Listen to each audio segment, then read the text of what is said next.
Afternoon's forum, and our thanks go to the Homewood Science Center for allowing us the use of this facility. In accordance with League of Women Voters protocol, I was chosen to moderate this forum because I am not a resident of Flossmoor and therefore will not be voting for these positions. Candidate order was determined by a lottery prior to starting today, and so you see the order that will follow. Gary Daggett will begin with you. You have 2 minutes for your opening statement. Thank you very much, and thank you for the League of Women Voters and to the Homewood Science Center for hosting us today and for filling this room out. Thank you guys for being here. So my name is Gary Daggett. My wife and I, when we were trying to decide where we wanted to set our roots down to raise our family, Flossmoor really became the only logical option for us because we have a mixed family, and we wanted our kids to have a place where they felt represented, being mixed children. And Flossmoor has given us that opportunity. Now, once we got here, we realized we were looking at Flossmoor based purely on the demographics. When about 6 months in, we realized, oh, this is actually an actively diverse community. So we very quickly realized how much we were going to gain from living in this village and how much our family was going to gain. So we realized we're going to be at a deficit to this community, so we need to start giving back, and that's what we did. So we tried to start finding ways that we could serve, whether it was coaching Little League baseball or basketball. Even when my kids aged out, I continued to coach, being on the Principals Advisory Commission, also using my expertise in the different areas of home maintenance. I've been at many residents' houses at 12 o'clock at night and 5 in the morning, helping them with flooding things. My wife's been on the library board and also served on the school PTO as a chair, and also has raised almost $100,000 through running the book fair for 10 years at Western Avenue. So when I thought about being on the village board, to me that was an extension of being able to serve and give back. Now on the village board, the thing that I feel like I bring and what I want to bring and continue to bring is being a connection between the community and the village. Communication is critically important, and I think that's something that I've really fought and worked at. I know Bridget gets tired of my Monday morning emails about, hey, how can we communicate this better? But that's really what I'm trying to drive. So along with just getting the business of the village done, making sure that I'm a conduit from the community to the village in the area of communication. Hello everyone, my name is Belgee, Falkner. It's a pleasure to see all of you here today. I am a product of Flossmoor. I was fortunate enough to relocate here with my family in 1976. So my family and I have been residents of Flossmoor for 48 years. I am a proud Viking, a graduate of HF, class of 1980. I was part of the integration at HF, the baseball team and the theater department there, and it was a great experience. I have a wife of 30 years in September, 2 children. Both my children attended the Flossmoor School District. They're doing fine, doing well. It's been a great experience for them. I graduated from University of Alabama in Birmingham, and I was drafted in the 1984 draft by the Pittsburgh Pirates. And so that was a great experience, and if not for the opportunity at HF, I probably wouldn't have had that opportunity as well. Lovely community, it's my turn to serve. I'd like to be of service and an advocate to the community. Now that I've slowed down a little bit, my kids are at the house, and I want to serve you as residents. I think you're looking for that. I know some of my neighbors have informed me to get involved on another level. They know that I'm a businessman. They also know that I'm a father, a husband, and of course a longtime resident. And I appreciate the opportunity to be before you today. And I hope to do more of this should you vote me in April 1st. Thank you so much again.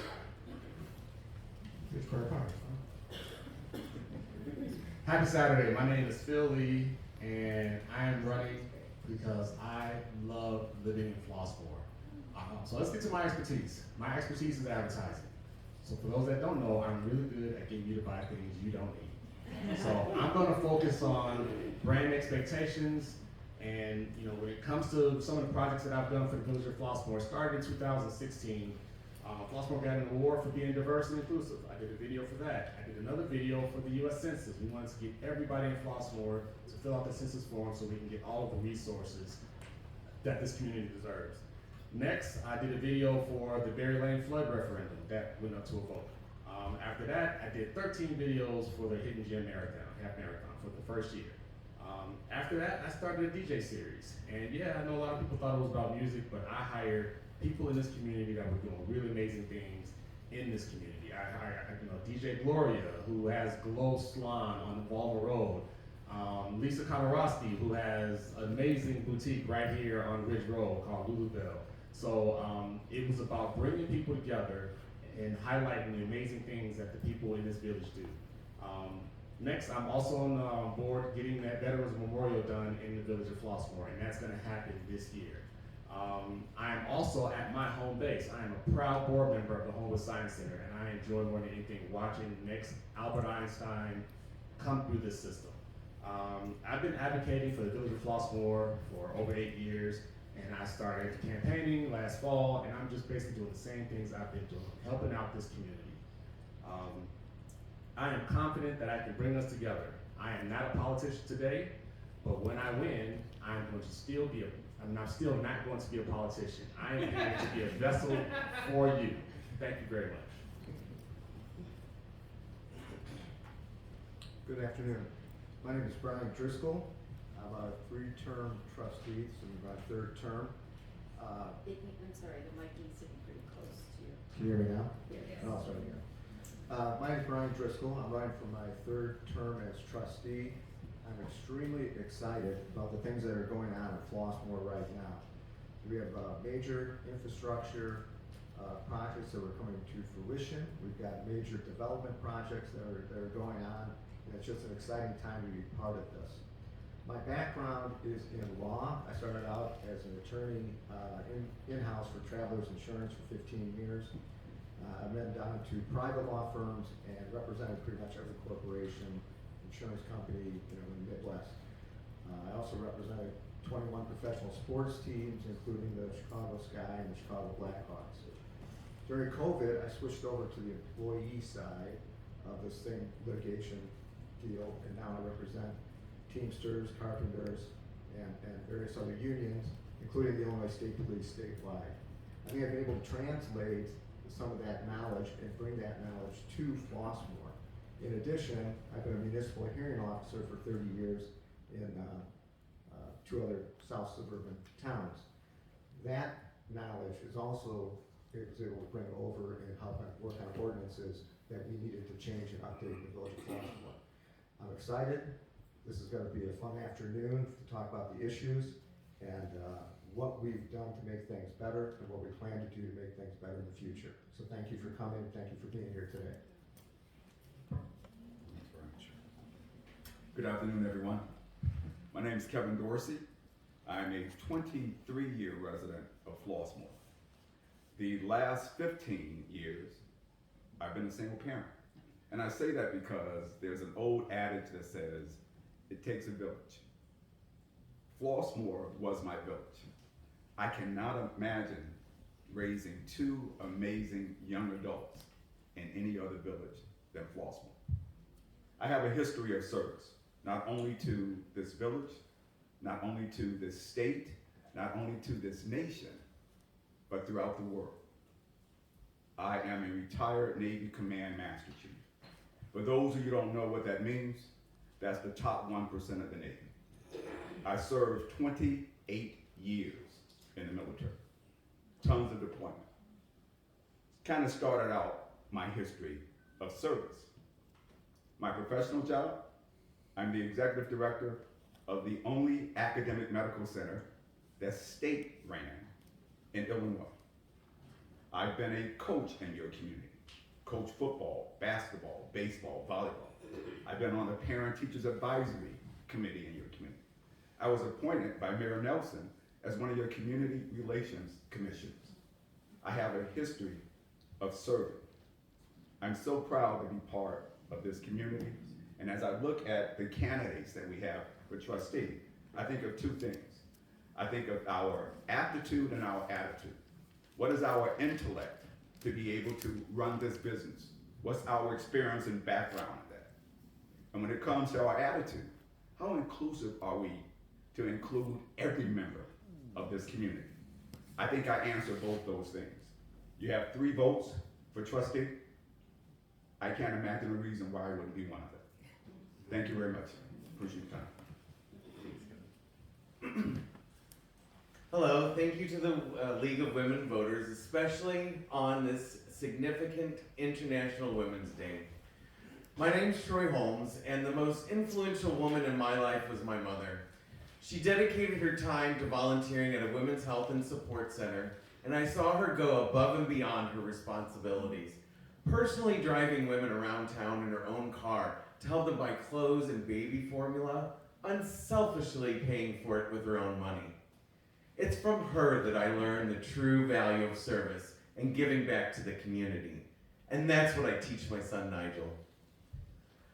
This is why I volunteer my time with many Flossmoor community organizations, from Flossmoor Hills PTO, Dad Force One, Ballantrae Homeowners Association, and the newly formed Flossmoor Art Council that I started with fellow residents here in Flossmoor. And I'm honored to offer my talents and experience as a candidate for trustee of Flossmoor. Flossmoor is open for business. As a corporate officer for 14 years, I worked alongside municipalities negotiating sales of land in a water company. Additionally, the production company I co-founded with my husband promotes diverse artists and gives them a platform to showcase their marketing talents with Fortune 500 companies. I'm committed to bringing that same level of experience and thinking to Flossmoor as your trustee. Above all, my parents instilled with me the importance of common sense approach to solving issues, a principle that's carried me through my business career, and I will bring to the Board of Trustees a bridging focus on pragmatic solutions and values of the people of Flossmoor in every decision I make. Thank you. Thank you to the Homewood Science Center, and thank you to the Women League of Voters. My name is Carolyn Rodgers. I am a Flossmoor resident of 10 years. I've been here since 2014. I want to give you a little bit of my background. I have a PhD in public health, emphasis in epidemiology. I have 2 master's degrees, one in community health sciences and one as addiction studies professional. And I'm also certified, NASM certified as a group personal training specialist and a youth exercise specialist. I serve on many boards, NCHEC, which is the National Commission for Health Education Credentialing. I'm their past chair. I'm currently on the Illinois Association of Free and Charitable Clinics. I'm on the DEI board. I serve as the board member for the Chicago West Community Music Center, and I'm also co-chair for the American Public Health Association Alcohol, Tobacco, Communications Committee. Those things I read off to you because it demonstrates that I am committed to service, and the reason that I am here is because the village has asked me to be here. And also, my husband supported me in being here because it seems like when I roll off of one board of service, there's another thing waiting on me to join again. So I've also coached track and field. I have a few championships and some third place championships in the South Suburban community. Some people here know me as the hurdle and jumps coach, currently helping out some of the students at HF and also in the Creek Monee area. So I look at myself as a community servant. And again, the reason I'm here is because of the village. They've asked me to be here, and I accepted the call. And so why should you vote for me? Why am I the best candidate for this position? Is because I'm here to represent your voice. This is your village, and I believe that I am one of the best prepared candidates here to represent the village of Flossmoor. Thank you to all of you. Belgee, Falkner will be the first to respond. I'm going to pass it down. The first question is, why are you running and what do you bring to the table? Well, I bring my business knowledge to the table. I'm currently a district manager for a Fortune 500 company, i.e. Keurig Dr. Pepper. And I've been in the business of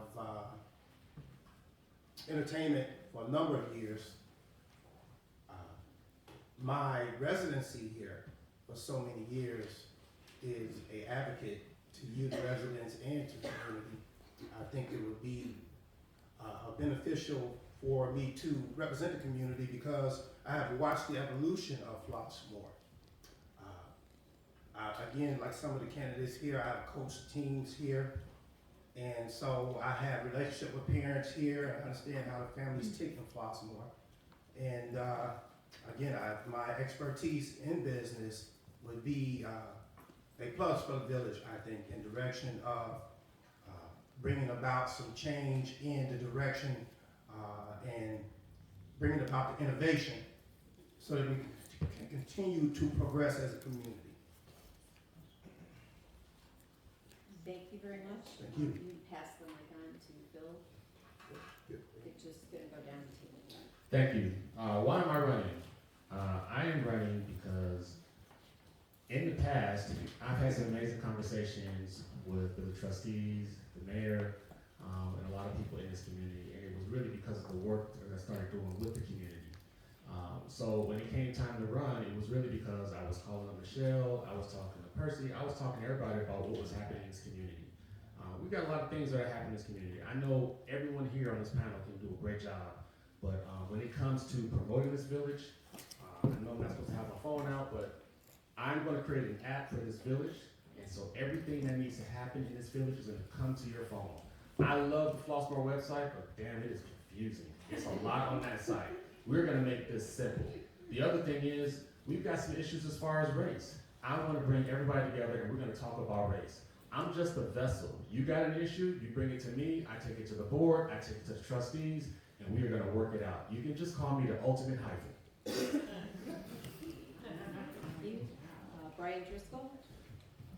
I think I went over my legal qualifications. I would just state that we were able to translate some of that institutional knowledge and best practices in the other suburbs to incorporate those into ordinances for Flossmoor. Specifically with the foreclosed houses, the banks now have to pay a fee, and we can keep track of them much easier with our code enforcement. Personally, I started out as a coach just with my kids in the village as well. When my kids got a little bit older, I kind of had a vacuum. I went and joined the Knights of Columbus, became their lead knight. We became Star Council. We do the pads from 2 a.m. to 6 a.m. once a month, feeding the homeless. And then also the ID Drive chairman for the Intellectual Disability Drive every year, which is a big project, 100 volunteers on coordinating in 3 different towns that raises money for local charities with adults and children with intellectual disabilities and the Illinois State Olympics. Thank you. Thank you. Kevin Dorsey. You know, I'll start with a quote from one of my heroes, Martin Luther King. You can't judge an individual by how they act in times of comfort and convenience, but you judge them by how they act in times of controversy and concern. I think the number of people that we see here running for trustee, there's some controversy and concern. I'm that person. 90% of what we do here is all about the aptitude. It's our ability to actually write checks, pay bills, find out new businesses to bring. The 10% is what concerns people now. It's the controversy and concern. I have a history of bringing people together during controversy and concern. Not only in this country, but in other countries. If I can do it where people have guns in the room that are our enemy, I can do it amongst my family in Flossmoor.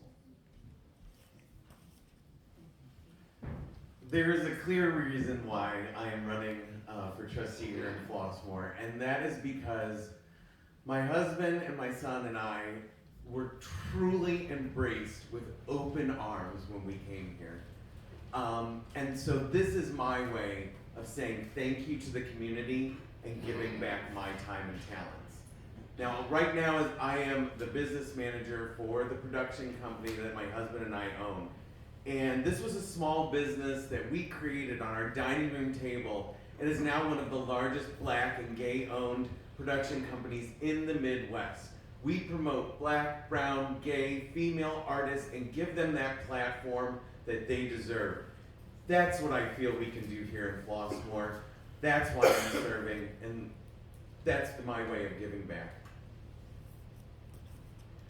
I'm actually serving because one of the things that I know the village is looking for is wisdom, knowledge, and understanding. And that's something that I pray for every day.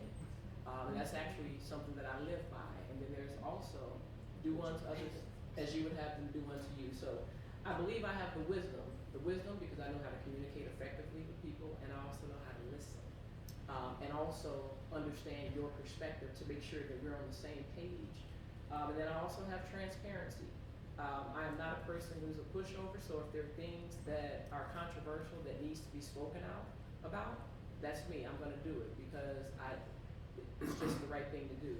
So my background, I have strategic planning experience, evaluation experience, advocacy experience. I'm a certified community organizer. And it's, as I said again, I'm also a business owner. I have a non-for-profit and I do business services. So I believe that the candidate that you would like to run this city needs to have those experiences, and so that's why I'm here. People at the back, if you can't hear, how about if you raise your hand so we know? Good, great, thank you. Even better. Thank you. So the first part of the question is why I'm running. So I absolutely have loved the last 4 years of serving on the board, and it has not been an easy 4 years for the community. There's been some really tough things that have happened in the community. But I feel like a wide range of perspectives is very, very important on a village board. If we have everybody who thinks the same, we're not going to come to the best conclusions. So we have to have people who think differently, and I feel like I have a perspective that offers something a little different. As far as qualifications go, I've been a small business owner for 13 years. I've become one of the highest rated and reviewed home inspection companies in the Chicagoland area, and I've moved that into commercial real estate. So I have a unique perspective on even some of the projects that we have coming up with infrastructure and with economic development. So the CoStar and LoopNet, when we started listing our village-owned properties, that came from my suggestion, why isn't it on there, which has brought a lot of things, a lot more interest to those properties. So. Thank you, Mr. Daggett. And this next question, we'll start with Phil Lee. The question is, what is your plan for public safety? What is your plan for public safety given the rise in crime, or at least the perception of the rise in crime in the community? So what is your plan for public safety given the rise in crime, or at least that perception in the community? My plan for public safety is to talk to the police chief and talk to the mayor and figure out from you guys what you want. There's been a lot of talk about break-ins and burglaries, and obviously we had like a carjacking. These are the things that we need to assure our residents that we are safe. We need to make sure everybody knows how many police we have on patrol and what we are doing.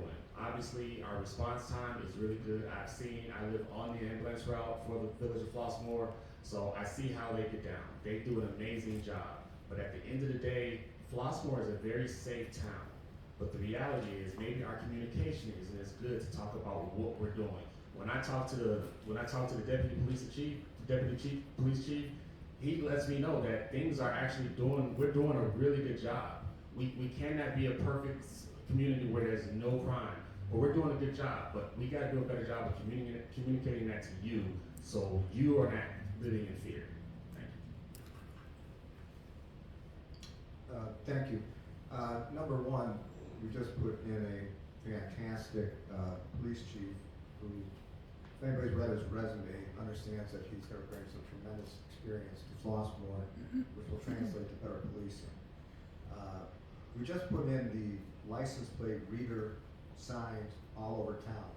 If somebody commits a crime, we're going to see the car. We can then see where it's going, when it's coming into town, when it's leaving town, pass the information onto the network so that those people will get picked up. It's a much improvement from what we had before. It's not complete yet. We still have 1 or 2 more readers to put in, but it's a start. Next, I think we're going to have an audit of the police department to make sure that we've got the right number of assets out there that match the amount of activity and officers present. Thank you. I'm going to start this conversation with the controversy and concern. I believe in addressing an elephant that's in the room. Morale. I had asked a question to our leadership, what do you think police morale is? And I could ask because I already know the answer. The majority of our police force know me on a first name basis. I've had great relationships with our former 2 police chiefs. I've done the ride along. I was one of the first individuals that did the Citizens Police Academy. I also know what it is to put on a bulletproof vest, to don a weapon, and not know, even in your safest environment, what it means to have the threat of, do I go home today? This starts with having appropriate policing with the number of police. How many are aware that we have 2 police on the street at any given time? I don't care how safe we are, that just isn't appropriate. Times have changed, we need to evolve with those times. One of the main reasons my family moved down here was because of the safety record here in Flossmoor. Flossmoor is one of the safest neighborhoods in Chicagoland and is the safest neighborhood in Southland. And so if we're looking for a plan for public safety, what could I do as a trustee? Well, what I can do is make sure that our police and firefighters have every single tool available to them to use. We can also strengthen community with our neighborhood watch groups, with our HOAs. That's definitely a way we can get the police involved and the village involved with the public. And looking at those safety records, when we have a lot of, with those community involvement, that's where we're gonna get to those vehicle problems that we have, which is one of our main issues here as far as public safety. Okay, so the question was what is the plan for public safety? Well, first, my plan is increased communication and transparency.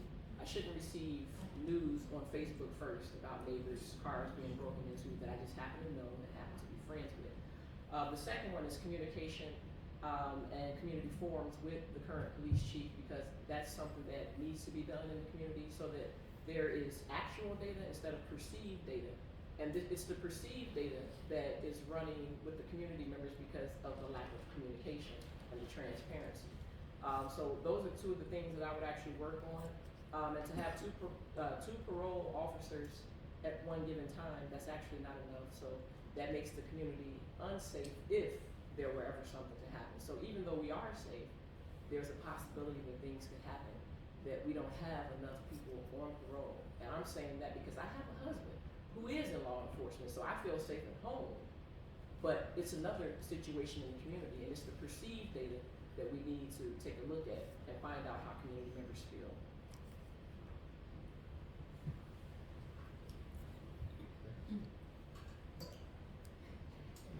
Pass the mic there. Yeah, so I think as a board member, really the place that we can have the most impact is in 2 ways. One is the policies that we pass, and I think in order to pass good policy, we have to be knowledgeable about what's actually going on in the department. So I've had an opportunity to do numerous ride-alongs. I also got an opportunity to go on the range with our trainer, who's a sergeant, so he showed me here's how we approach aggressors. And I've also had the opportunity numerous times to sit down with the past chief and the current chief just to talk to them about, hey, what's going on, where are we at, where are things. And I think gaining that knowledge is really important because you learn things like it takes them right now 10 minutes to write a ticket when there's technology that they can do it in 30 seconds. But when you only have 2 patrol officers and a sergeant in a shift, if they can write a ticket in 30 seconds instead of 10 minutes, I'd vote yes for that. Let's find the money. So I think that type of thing is what I call a force multiplier. And if we can give that technology to the officers as a board, which is where we have our biggest push, I think that's the best thing that I can do. And then constant communication, talking with people about what their concerns are and bringing that to the village leadership. I think to elaborate on something that Dr. Dorsey stated, we need to right-size our police force. We do know for a fact that we're understaffed in that sense when it relates to patrol times and the officers on patrol at any given time. I'm a neighbor to the resident where the shooting took place a couple months ago. And the first thing the police officer said when he arrived was, does anybody have any footage, any camera footage? And so we need to really take into consideration of self-policing ourselves, our village, by adding different security measures as cameras, not necessarily to be nosy, but to help the police force, because of the size of the community, you can't possibly add the amount of officers that's needed on every patrol. So we need to help ourselves. Thanks so much. Next question.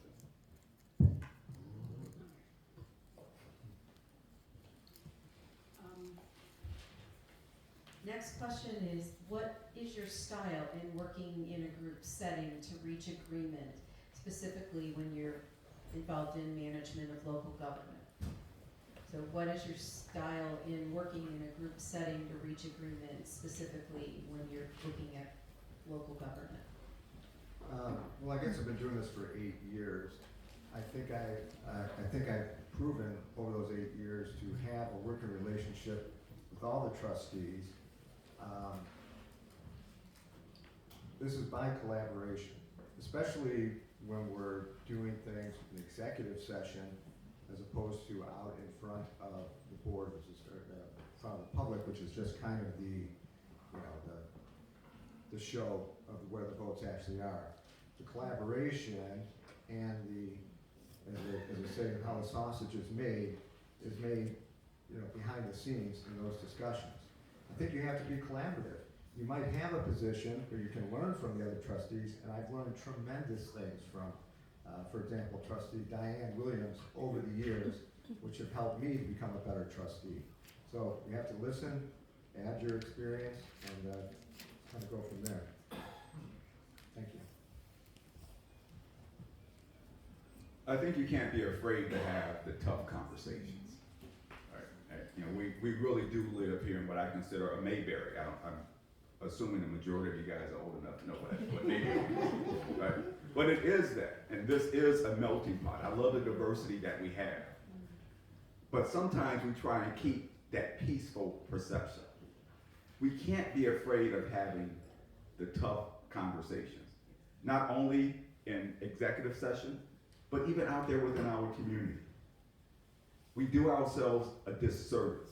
I believe there's a phrase that says, sometimes silence is betrayal. I'll never be silent.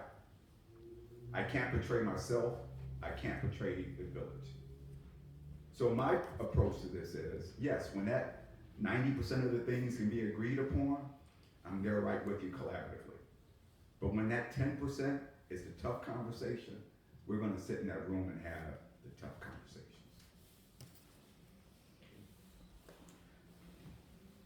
I definitely pride myself on being able to work with people that might not have the same view as myself.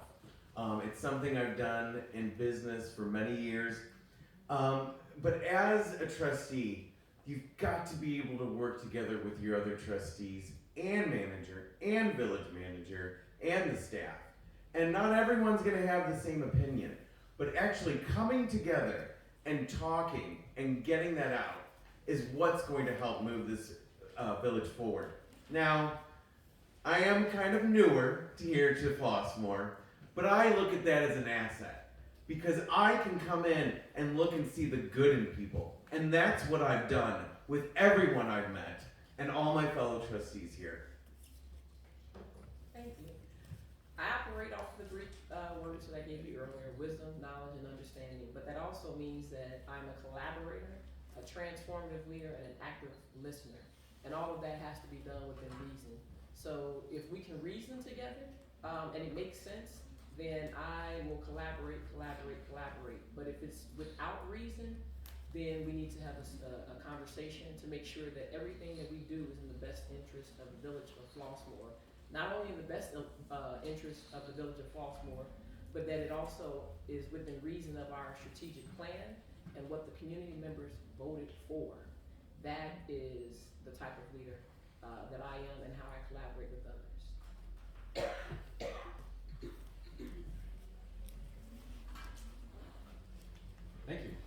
Yeah, so for me, I'm very deliberate, typically in the way I go about things. So if we're in a session where we're talking about things, I like to be the last one to talk because I want to take it all in and kind of get the perspectives of everybody and have that kind of run through my head, and be a little bit more deliberate on the questions that I'm asking, because I gain by getting the perspectives of others, have that kind of mix in with what I was thinking, and then follow up with what my thoughts and concerns or ideas are. So I'm very deliberate with that. I'm also not going to shy away from any conversation, whether it's a conversation about something that we have to vote on, whether it's a communication about race, whether it's a communication about whatever it is. I just don't shy away from it. Sometimes that can get me in a little bit of trouble, but if it's there, we got to talk about it. So there's nothing in a conversation that should be withheld or a no holds barred conversation. It's just how we do it. It always has to be done respectfully and collaboratively. Respect and communication is the key. Whether it's in business, whether it's in the residency, the village, whether it's in your personal life, your marriage, you have to communicate. You have to be open to different ideas and different visions. And so that's what I like to do. I like to use a team concept as well. Live my life as a team member, whether it's baseball or at home with my family and my kids. And I like to get different viewpoints from everyone in the room, and which can help me make the right decisions, and more importantly, in the back of my mind, keep in mind what the residents were like. It's all about what the residents were like and making the right decisions and going in the proper direction for the village. What is my style? My style is to never be the smartest guy in the room.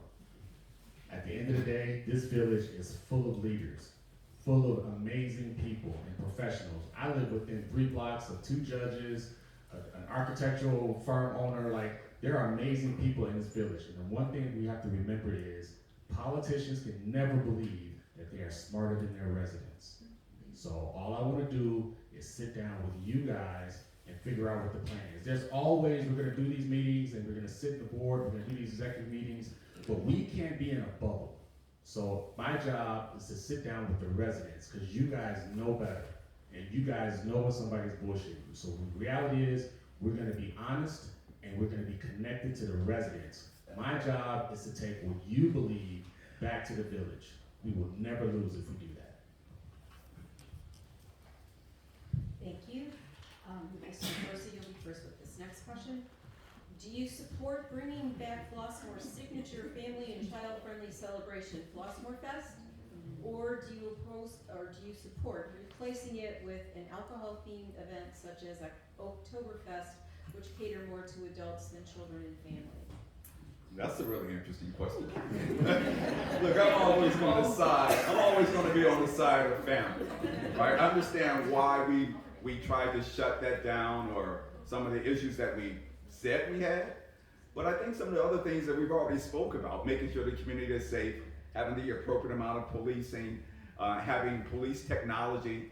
I think we do a really good thing when we bring ourselves together as a community. So whatever it takes to bring that back, why would we ever, and maybe I'm biased, I don't drink, I don't smoke. So when you say alcohol thing, it's a turn off for me anyhow. But family should actually overrule that every time.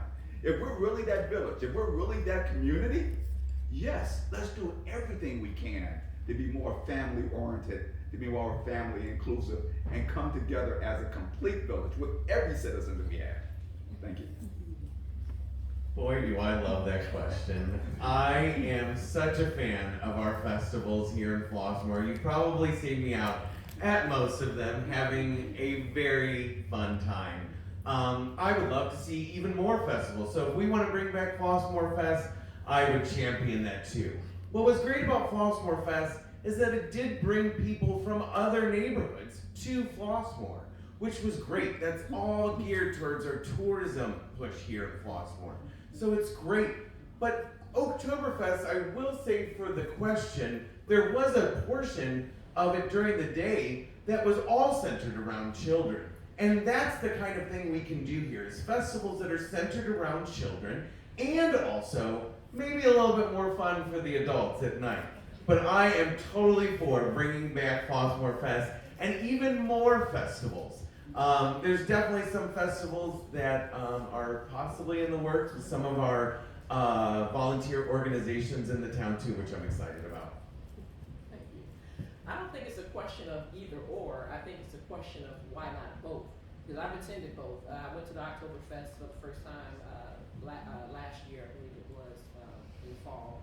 And I actually took my boys with me.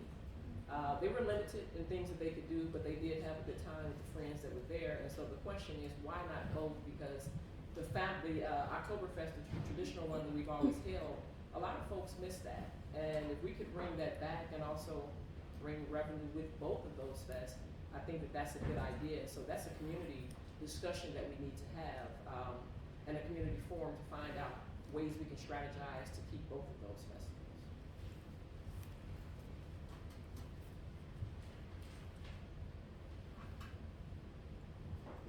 Yeah, so being in Flossmoor for 15 years, one of the ways that I got a chance to connect with a lot of the community that's outside of Flossmoor Park where I live was through Flossmoor Fest. I absolutely love Flossmoor Fest. I think one of the challenges that we've seen in even other communities is that there are specific challenges to village-wide events that are large scale. And team takeovers is one of the things that we have to figure out. A lot of villages are trying to figure that out. We've made some, there's progress in that, but I'll shed more than a minute. Here's what I would say. I'm always someone who wants to solve for X. So what were the problems with Flossmoor Fest? Can we solve those problems? If we can solve the problems, great, let's bring it back. If we can't and we can't ensure public safety for those kids that are coming to that, then we really have to consider whether it's the right time to do it or not. Or maybe Flossmoor Fest just has to be Flossmoor Fest, but look differently. I'm also on record of not absolutely loving the name Oktoberfest, but I did go to that, and it was pretty family friendly. There was alcohol there, but there's also alcohol at Flossmoor Fest as well. So. I was at Oktoberfest and it was a great time. For those who missed out, you certainly don't want to miss out next year. But I can say, or this year, but I can say that I'm always for the family-friendly events, always. Because that's what we're about. We're about family here in Flossmoor. A lot of new families, we want to experience the city together or a village together. And so I'm always about that. I'm in agreement with Carolyn. I think, why not both? I think we can do that. I'm sure we can make that happen. It's all about control. Regardless of the event, whether it's a major concert, whether it's a group of people, it's about the control and the security of the event. And I know we got the talent and know how to do that. Flossmoor Fest, Flossmoor Fest, Flossmoor Fest, all day. Let's just be real. I emceed a Flossmoor Fest a few years ago, and I was talking to a former trustee, Gigi Gormison, and she talked about how after 9/11, there was talk about not doing Flossmoor Fest. And she said, but the people need to come together, and they did it. I DJ'd the finish line of the Hidden Gem right on the stage of the Flossmoor Fest, and as I was DJing, I was hearing my phone blowing up about Highland Park. Let's just be real. Flossmoor Fest was canceled because we didn't find a way to deal with these young, amazing children in our community. I mean, what are we stopping for? Like, I mean, we have to come together, and we can't not come together because we think something's gonna go wrong. We just can't control that. I can't get in my car and just know I'm not gonna get into an accident. We have to come together, and I believe in this community, and I believe we should never give up on this community. Flossmoor Fest all day. The problem there, Phil, is your downtown businesses said they no longer want to participate in Flossmoor Fest because of the problems that we had. And I don't know if most people are aware that we had to shut it down an hour early because of the called the teen swarms that we had that evening. So until we can solve those security issues for everybody to put it on safely, we've gone to other things. The chamber night, the anniversary party last year, 60422 party, Oktoberfest, chamber night. These are all family events, and they're wonderful. So unless we can somehow convince the downtown businesses that we can have a safe party and they're back reinvested in it, we're going to have to hold off on that in the short term. Mr. Holmes, next question. Do you see a need for changes in policing, community engagement with enforcement or emergency services? And I assume they mean what might those be? So do you see a need for any changes in policing, community engagement with enforcement or emergency services?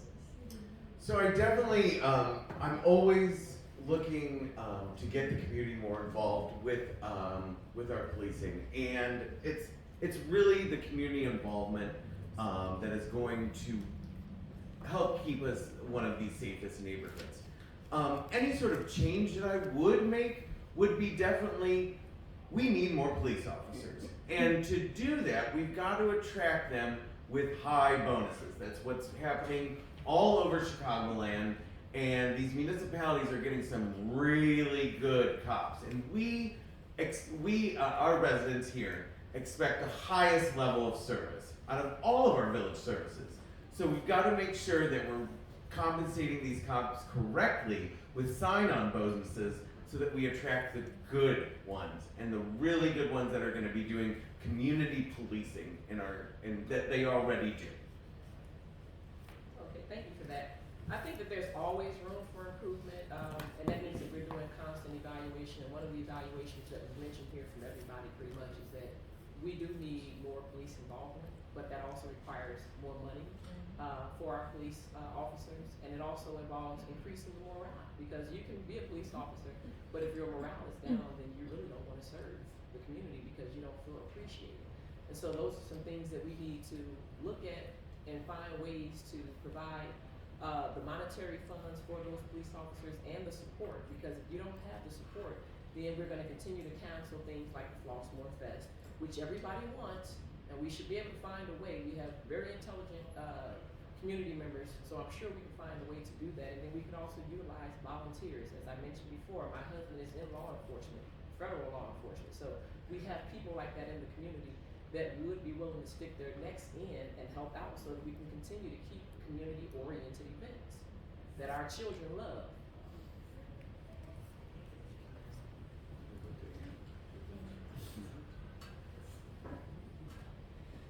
Yeah, so I think one of the things that we can do a lot better is just give a lot more exposure.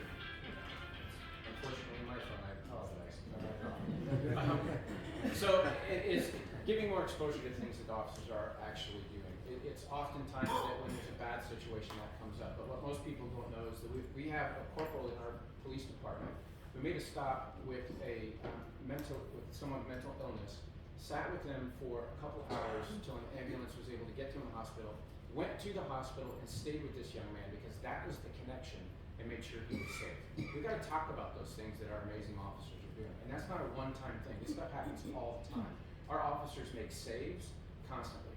They constantly are bringing people who are in a situation of mental health crisis and bringing them down and getting them to the place where they have help and they can have those needs met. We got to talk about those things that we're doing and not just be reactive when the bad things happen, because that's going to bring trust to the community when they realize we have a lot of amazing officers. I've gotten to talk with almost every single one of them.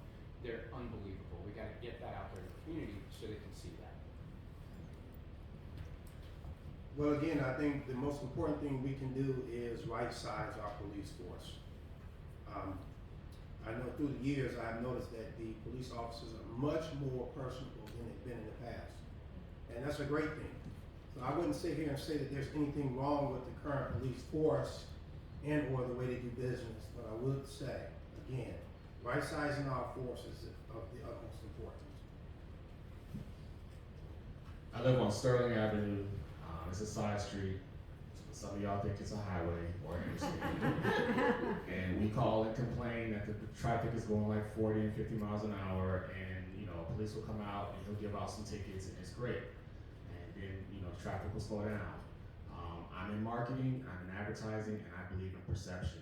I grew up in Markham, and if you went into Hazelcrest, you were going to get a ticket if you were speeding. The Hazelcrest police were waiting for people to come into Hazelcrest. We need to establish that in Flossmoor. People will start to understand, man, when I was with Flossmoor, I did too. Everybody, this is about the perception. Yeah, we can bring more police out, but we need speed traps. I've talked to the village about, oh, can we do those speed trucks? Like, well, I think your village has to be like 60,000 people to do it. Can we do speed bumps? I hate speed bumps, but that does it. But at the end of the day, it's not about just bringing more police in, it's about police acting and letting everybody understand that we don't play. As I mentioned earlier, number one, I want an audit, an independent audit of the police department to make sure we don't know for sure that we're actually underrepresented in officers for the amount of crimes and stops that are out there. We need to know that information. We need to share that independently, transparently throughout the village. I'm hearing morale is down. There could be some officers, that have that feeling. I don't know if that is actually the truth. Some of these amazing things that Trustee Daggett mentioned, most of our officers are SWAT trained.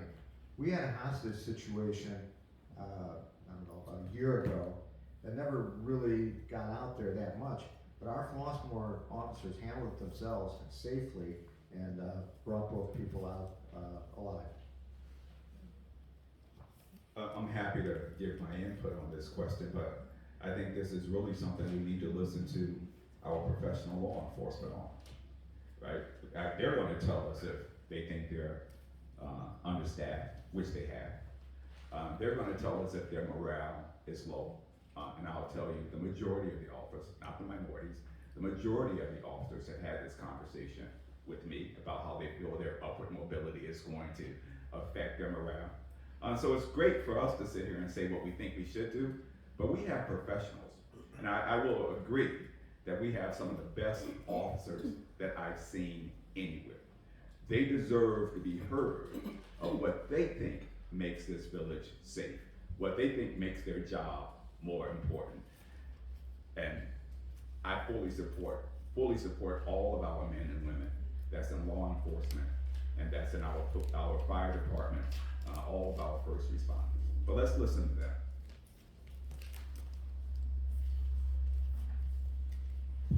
All right, Ms. Estes Rodgers, this next question is rather large, so in 60 seconds,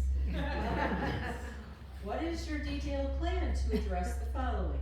Lower taxes, business development, removal of lead pipes, plans for Levitt Park.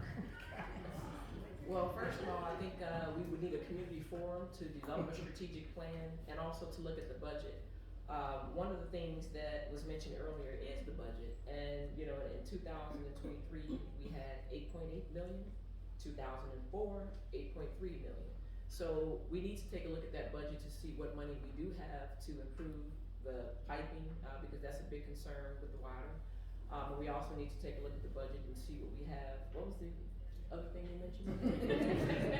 Business development, removal of lead pipes, and Levitt Park. Right, so business development, we definitely need to reach out to more businesses. That's been a concern through canvassing the community. We need to bring in businesses. We have a lot of small businesses, but we need resources for those small businesses so they can remain in operation. And we need to bring in some larger businesses so that we can sustain as a village and operate with a healthy budget.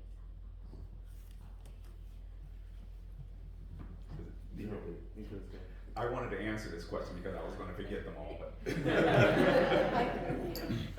no, I wrote them down. Yeah, so in 60 seconds, I'm going to grab one of those things. I'd be more than happy to talk about the rest of them. I will note one thing is that the lead pipe service replacement, we have till about, I think, 2043 for that to happen. So there's time to get grant money and work on that.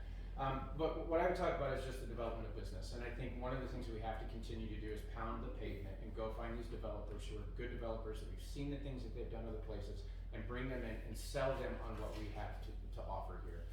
And we do have a lot of land to offer, and this is an amazing community that there are gaps in the products that this community wants that are not here. We just have to show them that. And we've been doing that. When you talk to the mayor and the village manager, ask them how many developers they've talked to in the last year. It is well into double digits. Sometimes, 3 in a week. And we have to keep doing that, and we have to get these proposals before the board and then do everything we can to move those things forward quickly so we can get that economic development going. And then the rest of them, I don't have time to address, so I'd love to, whoever asked that question, I'd love to talk to you about it afterwards. Well, I'm gonna chicken out like Gary and just answer.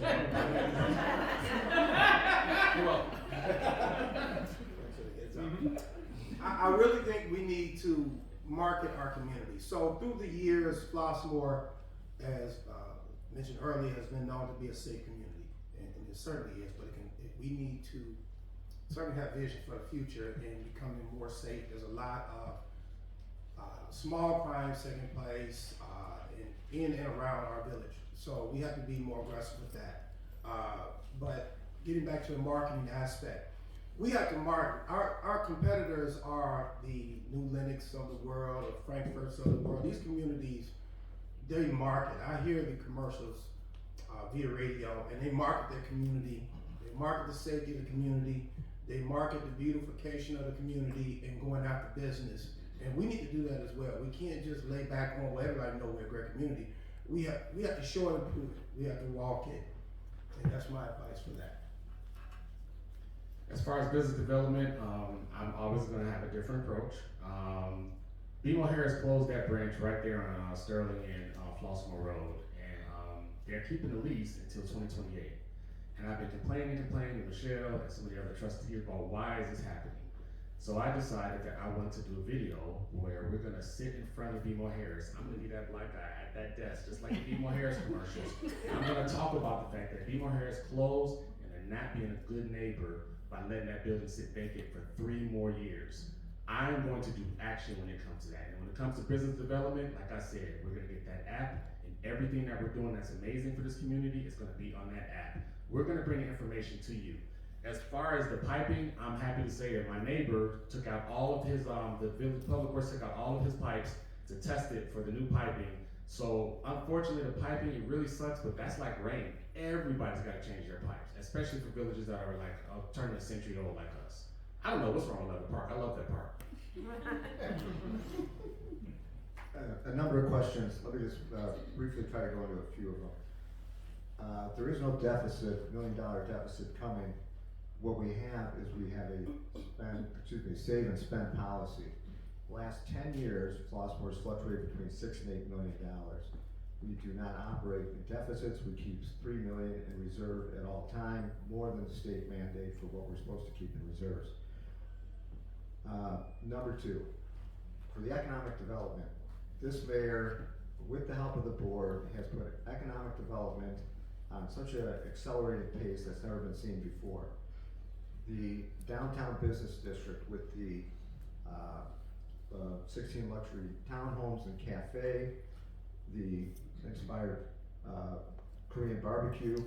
We're going to have hopefully five outlets opening up on Falkner Road within the next year, and that's going to substantially help our tax base, our retail tax base, to offset property taxes.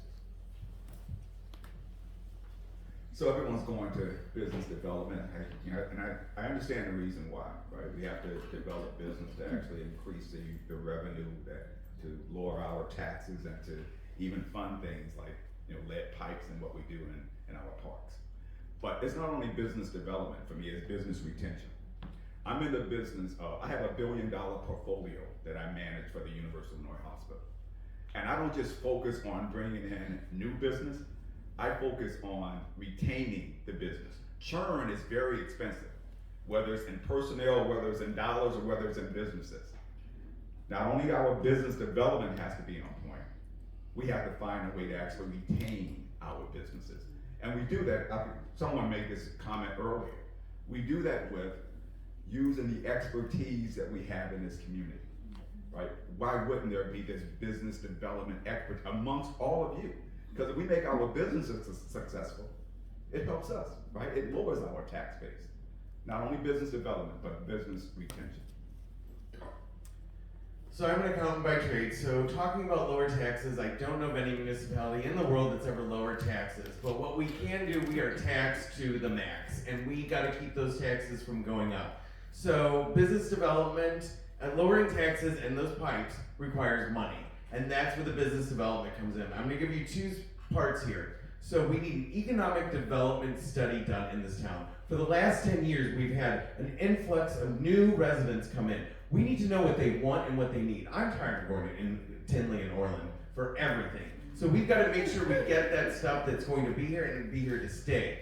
But for our small businesses, especially after a revitalization of this downtown, we need a robust advertising campaign to make sure that people are coming off that train and coming down here for the day, shopping, going to our beautiful sculpture park in Levitt Park, see I got it in, and making sure that they go back on the train and go back home. But that's the kind of tourism that we need.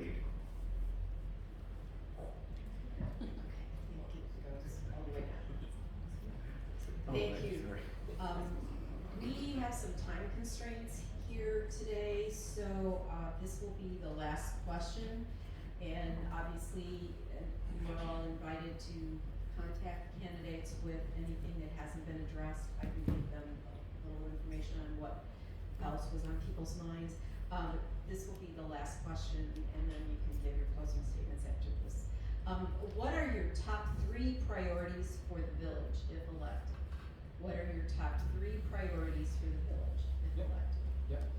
Yeah, so top 3 priorities for me is, one is continuing communication, making sure that any resident who has an issue, has a complaint that feels like they really maybe don't have a voice that's being heard, come to me, and I guarantee you I'm going to bring that to the board and to the village management and to the mayor to say, hey, this is what's going on, this is what people are feeling.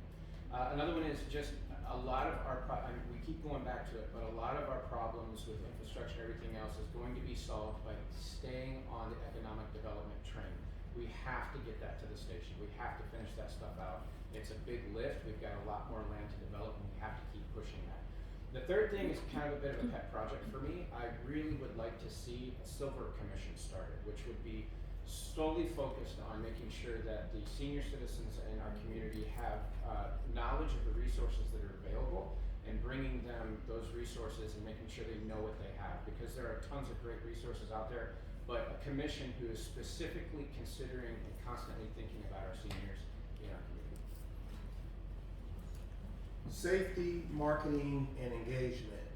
I know I'm beating this horse with the safety aspect, but I really believe that we need to be innovative and we need to be a step ahead of everyone regarding our safety and as residents here in Flossmoor. And so again, there's a lot of talent and a lot of innovation here. We can come up with ways of self-securing and safety and helping our law enforcement here in the community, as well as right-sizing and being advocates to safety for everyone, not just yourself individually. Also, marketing. Again, I'm big on the marketing aspect of Flossmoor. We, through the years, have remained quiet and did our thing, but other communities are going after the business, so we need to market as well. We're a great community with many opportunities and possibilities for business and retention, as Dr. Dorsey said, in the sense of supporting our businesses that are here. We need to be more supportive of our local businesses. Top 3 priorities, obviously communication, and that's kind of my thing. I think the other thing is, when we look at where we are as a village, this is an amazing village. I can tell you, I know people who live in surrounding communities, and if you ask them where would they want to move to, where they want to live, it would be Flossmoor. So I feel like we are winning. We've had some challenges like everybody else, but the goal is to run off of momentum. And then, when we get going, we can really run off of propulsion. So at the end of the day, we are doing really good. I am proud to live in this community, and this community has a very high bar when it comes to education, when it comes to our businesses. We don't have a lot of businesses, but I love the businesses that we go to. Like, hey, if I need a hammer, I can go to Home Depot or Menards, but I love the businesses here. We are winning. So the goal is to really continue to do what we've been doing. Thank you. Okay, in this particular order, infrastructure, business development, and then supporting our housing value. So for forever, 50 years, we've had the chronic flooding in Flossmoor. When I first became a trustee, the residents of Berry Lane just had horrible stories that went on for a year and a half. we did the legislation, or excuse me, passed the ordinance for the bonds, we got it done, we're getting it fixed. It has to be fixed to help Heather Hill and the Central Business District get that done forever. I talked about the business development earlier. That is so key because we need that to hold off our tax increases for the housing. Our housing value has gone up 40% in the last 4 years, while our neighbors, other towns, have only gone up 26%. That's got to continue. It's got to be the focus of the trustees and the board members to always mind the taxes and increase the home values. I wish I could just say ditto. There's nothing that has been said that isn't a priority. But I think the number one priority, again, which I think many of us don't want to talk about, is eradicating the divide. We have to heal.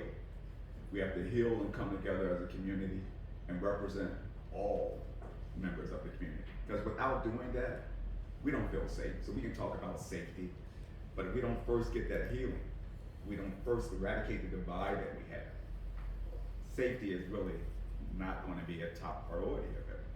But I also do agree that we do have to address safety.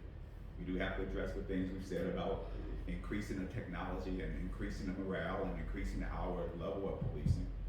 And economic development, yeah, it is important.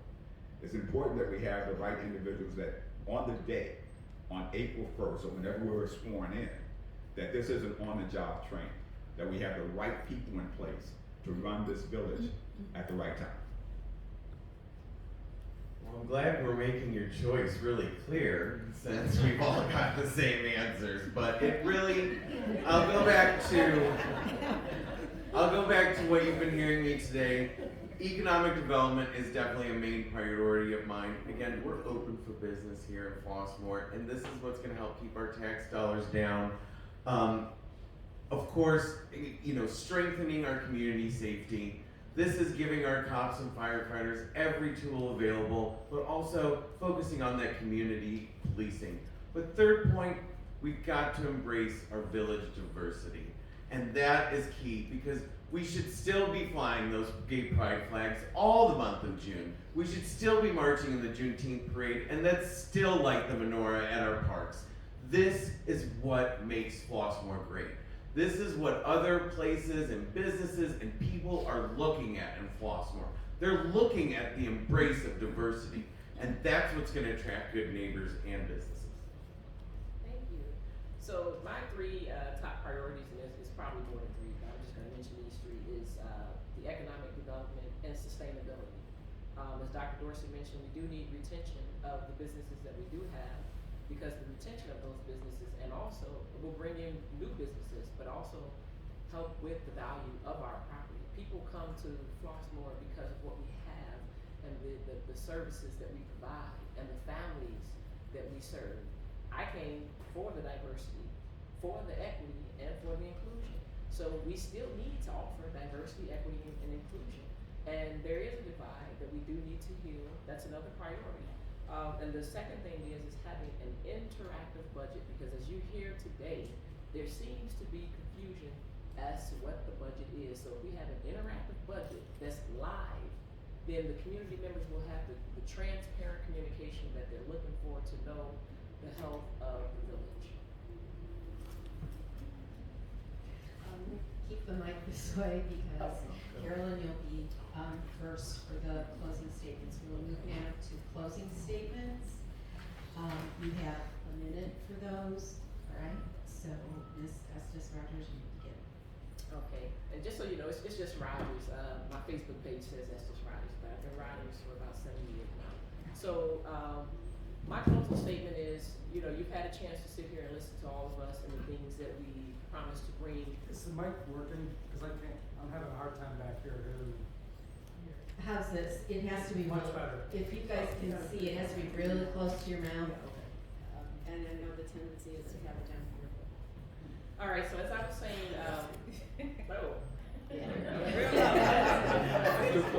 all right, so my closing statement is you had a chance to listen to all of us, and I go back to this question again.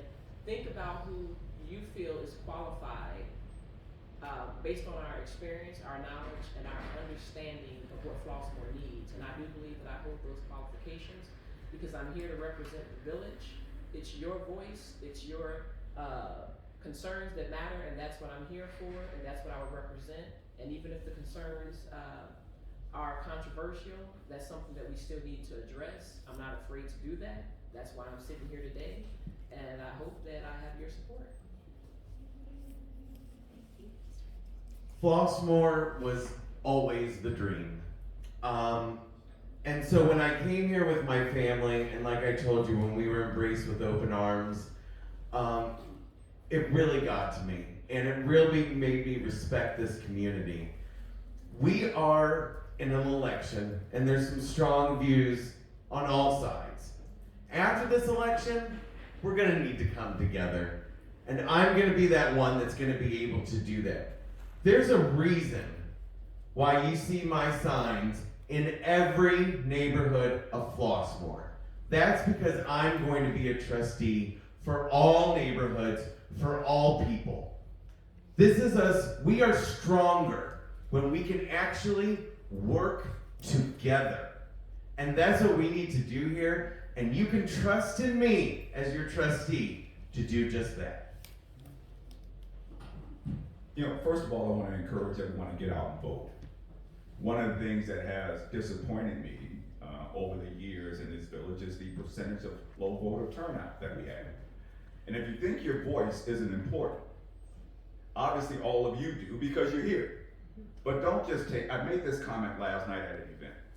Since my 2 children have been of eligible age to vote, we voted as a family in national and local elections. Don't just take your family, take a neighbor. And if you have someone who's telling you that it's not important for them to vote, tell them why you're here today. Don't vote for someone who's a friend or someone who you like the amount of signs they have in the yard. Don't do that. Take the opportunity to investigate all of our credentials and ask yourself, if this was your business, because Flossmoor is your village, if this was your business, who's best prepared to come in on day one, roll up their sleeves, and get to work for you? I am. So we have to have 2 separate perspectives of where we're at right now with Flossmoor. I'm telling you, it is an exciting place to be. I wouldn't want to be in any other town or any other board moving forward. Things are working well in Flossmoor. Our finance is, again, 47 years of winning financial awards. For a reason, we do good books. Besides that, our numbers are fantastic. Our business development that is going into action is unparalleled. Never in the history of Flossmoor have we had this kind of growth where I think, conservatively estimate, we're going to double our retail tax revenues by 1.5% in the coming years. Be excited about Flossmoor. You made the right choice when living there, raising our kids there, and it's going to get even better. Thank you. Thank you all. So I've never ran for a political position. I've never held a political position. But I did grow up in Markham. When I grew up in Markham, Hazel Crest was all white. Homewood was all white. Flossmoor was all white. And I drove through those communities on a regular basis because I went to Marion Catholic High School. Hazel Crest is almost all black.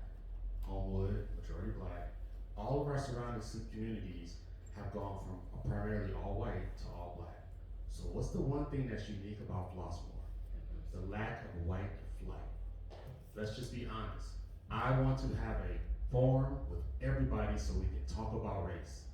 Race is a real issue, and I think it's a real issue because we have not come together to talk about it. Because at the end of the day, if you can find a way to love the people you hate, you will realize that you don't hate them, you just disagree with them. We can all agree to disagree, especially over a beer.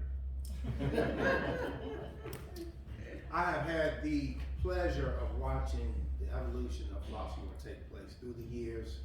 When I was a teenager and the families, most families had 5 or 6 children, to the point that most families, those children grew up, moved on, families had 1 or 2 children to no children, and so there were no trick-or-treaters, very few Christmas lights up. Now, the energy is back. Younger families with kids in grade school, it's just a different energy, a different vibe, different concept, different attitude. And so we're in an innovative state. So we need to continue to innovate in all aspects of continuing to make Flossmoor a wonderful village and a great place to live, and really to be one of the best places in the state of Illinois to live. Why not Flossmoor? I will continue to stomp the ground. It's been a great experience for me, and hopefully I get a chance to see all of you again face to face as I come to your door. Just make sure you don't turn your back on me or close the blinds. I will be coming by. Thank you. So it's needless to say, everyone up here absolutely loves the Village of Flossmoor. We wouldn't be here to serve if we didn't. And I can tell you in my travels all throughout Chicago, Northwest Indiana, and Southwest Michigan, this place does not exist anywhere else. What Flossmoor has is incredibly unique, and it's worth fighting for, and it's worth serving. My request for you today would be 2 things. Number 1, as a part of your decision on who you vote for, and you don't have to just vote for one of us, you get to vote for 3, make sure that you're looking at who's been doing the work. Before there were elections coming around, before there were campaigns, who's been doing the work? And the second thing is, if you know me, talk to people about what you know about me. If you don't know me, come and talk to me, because I would love to get to know you so that I can learn your perspective and you can learn mine. So thank you so much. Thank you again to the League of Women Voters and Homewood Science Center. Thank you to all the trustees who are here for being here. I'm sure this is going to spark a lot more conversation, which is always good. So thank you guys for being here. Really appreciate you. Early voting starts March 17th, and see you guys all out there on April 1st.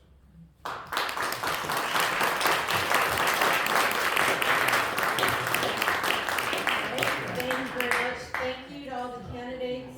Really appreciate you taking the time to talk with us. Thank you to the audience for your time and energy today. HF Chronicle will be providing a video of this. And thank you to the league members. Remember, voting is April